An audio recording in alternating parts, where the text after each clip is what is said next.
Many of the preferences in Adobe Premiere Pro CS6 relate to how you as an editor in particular want to work. And much of these settings will make sense as you become more familiar with editing with Premiere Pro. But let's take a look at a couple that I think are particularly of value. First of all, I just want to highlight under the keyboard shortcuts, this is under Edit, Keyboard Shortcuts, you've got this wonderfully long list of shortcuts that you may or may not want to use. And one of the things you can do is just to locate a keyboard shortcut, especially if you don't have a dedicated editing keyboard. Just type in the name of the thing and you can find out what the existing shortcuts are. There's a very, very useful one here, Zoom to Sequence, which is the / key. This just means that when you're working in the sequence, no matter how big the sequence is, I'm zooming in here now, if I press that key, I'm going to see everything all in one window. It's a very useful keyboard shortcut, and a lot of editing systems have it, but it's not always clear what the key should be. So have a quick search, and if you find there's a shortcut that's not there that you'd like, let's see now. See, I'm typed in trim here because it's very often that editors like to have their own trimming shortcuts. And you can see there's an option here, trim in point to playhead. And this is going to adjust the start point of a clip inside a sequence and have it move to wherever my playhead is. That's the red line on the timeline. If you want to set a keyboard shortcut, just select it, click Edit, type the keys that you want, and that's it really, you're done. If you do type something in that's already been used, say for example, I've just pressed the left arrow key on my keyboard, I'm going to get a warning. The shortcut left was already in use. That command will no longer have a keyboard shortcut, so I can just undo and back away from the mistake. You can have difficulty finding new keyboard shortcuts because there are so many already set. But of course, it's up to you what you do with your keyboard. You're in charge of the machine. So if we look under the general preferences, well, let's start off actually with the appearance. There's only one thing you can change here, and that's how bright the interface is. And it's really down to your environment. If you want to feel like a moody editor in a darkened room, which is just about every editor I've met to date, then you can set this very, very dark. A lot of compositing applications have interfaces as dark as that, and you can set it very high. The only thing I would note, just as a tiny little reference, is you'll notice that if you go bright enough, the text goes dark and the interface is light. You see it's reversed below a certain brightness. It's a silly thing to point out perhaps, but you'll notice that the highlight goes blue here, and the same is true of any elements in the interface that use numbers and writing that you can click on. All of those interface elements will go blue. So if you're ever reading a tutorial and it says, click on the orange numbers, well, they're not going to be orange anymore. They're going to be blue. That's a tiny little thing to point out, but it's a little bit of a gotcha. If we look under the general preferences here, we've got an option to play the work area after rendering previews. Now, rendering is a process where the computer makes a new video file that looks like your existing video files, but combined with effects that you might have applied. You might have put lots and lots and lots of visual effects, too much for the computer to play in real time, or perhaps they're plug-in effects that don't support real-time playback anyway. And that means that to see the effect playback, you're going to have to create this new video clip. It takes time and it takes hard drive space, and you've got this option whether you want Premiere Pro to play after finishing rendering or not. Now, personally, I have this off because I commonly use rendering as an opportunity to go and make a cup of tea. But you may want to have this on. It depends on how fast your machine is. It's down to your personal preference. There's another option just under this that you may change depending on preference, and you might change depending on your project.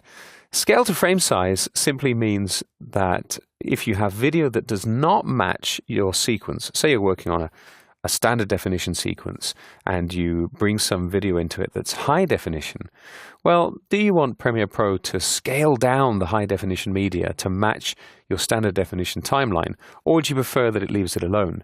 Now, one of the lovely things about Premiere Pro is that it makes that adjustment actually at the last moment, at the point of playback.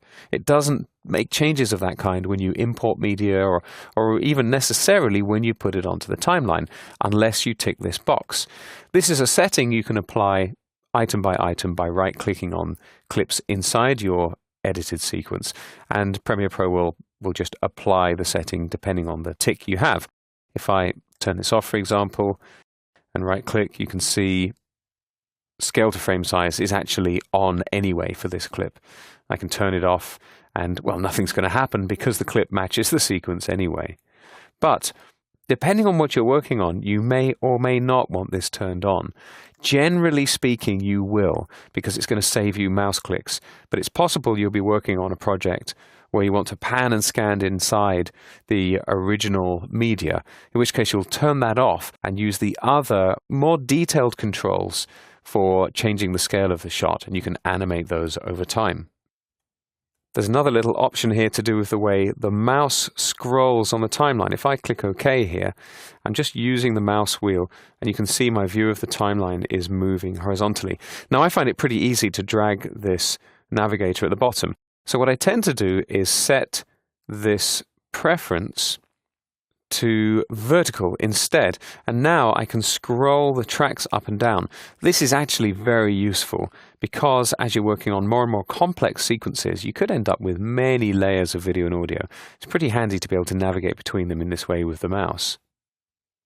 Another fantastic feature that's been added just to PremiereProCS6 is here. When you're working with the timeline, you can do keyframing, which is adjusting settings over time, actually on the individual clips. But the truth is, most of the time, you're going to want to do opacity for video, and there it is, and volume for audio. But you can toggle between them on the timeline, but if you set it in here, it'll be the default option every time. You'll see what I mean as you begin working with keyframes. This adds an extra menu, here's the menu, to every clip on the timeline, unless you turn it off, which you can do very easily. That extra menu is quite easy to accidentally click on, and it's pretty cool that that feature has been added to this version of Premiere Pro. Under the trim sections here, we've got a solitary tick box, which is to do with the way trimming happens on the timeline. Now, if you're familiar with trimming from any other kind of editing system, you'll know that you can trim like like film, or like a word processor where everything moves out of the way or fills in the gaps, or you can trim like videotape or an old-style typewriter and just lay things on top. This would be called extract or overwrite or lift and so on. If I tick this box, I'm going to get one mode by default, and if I untick the box, I'm going to get the other. It's only the default, though. If you see on the timeline here, the red mode is the overwrite mode. That's going to leave a gap. And if I hold down Control or Command on a Mac, it gives me the extract mode, which does not leave a gap.